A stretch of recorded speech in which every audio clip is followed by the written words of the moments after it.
இங்க என்னென்ன பார்த்தோம் அப்டின்னா, 2 விஷயம்.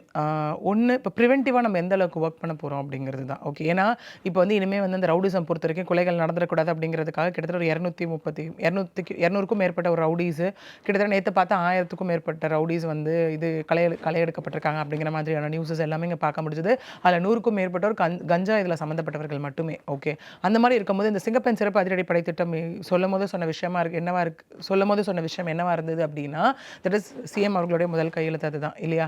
சொல்லும்போது வந்துட்டு இந்த மாரி இருள் சூழ்ந்த பகுதிகளா இருக்கட்டும், bus stop, like educational institutions இங்கெல்லாம் வந்து அவங்க போலீஸ் ஃபோர்ஸ் வந்து போடப்படும் அப்படின்னு சொல்லியிருந்தாங்க இல்லையா? இங்கெல்லாம் கண்காணிப்பு வந்து தீவிரப்படுத்தப்படும் அப்படின்னாங்க. ஸ்டேஷன்ஸ்ல வந்து டிஸ்ட்ரிக்ட்ஸ்ல இந்த மாரி ஒரு தனி விங் அப்படிங்கிற மாரி எல்லாம் சொல்லியிருந்தாங்க. அது ஐஜி தலைமையில எஸ்பி, டிஎஸ்பி, இன்ஸ்பெக்டர், சப் இன்ஸ்பெக்டர்ன்னு சொல்லியிருந்தாங்க இல்லையா? இப்போ நம்ம எல்லாமே எப்படின்னா, ஒரு குற்றம் நடந்ததுக்கு அப்புறம் எப்படி எவ்வளோ நம்ம வேலை செய்றோன்றது ஒண்ணு. ஏன்னா இங்கேயுமே 24 ஹவர்ஸ்க்குள்ள அக்யூஸ்ட் அரெஸ்ட் பண்ணிட்டோம் அப்படிங்கிற ஒரு விஷயம் இருக்கு இல்லையா? அத பிரிவென்டிவா எப்படி நம்ம பண்ண போறோம் அப்படிங்கிறது. ஏன்னா இப்ப இவங்களே இங்க சொல்லும்போது சொல்லியிருந்தாங்க. தட் இஸ் அந்த குளக்கரை பகுதியில வந்து இது முதல் சம்பவம் கிடையாது.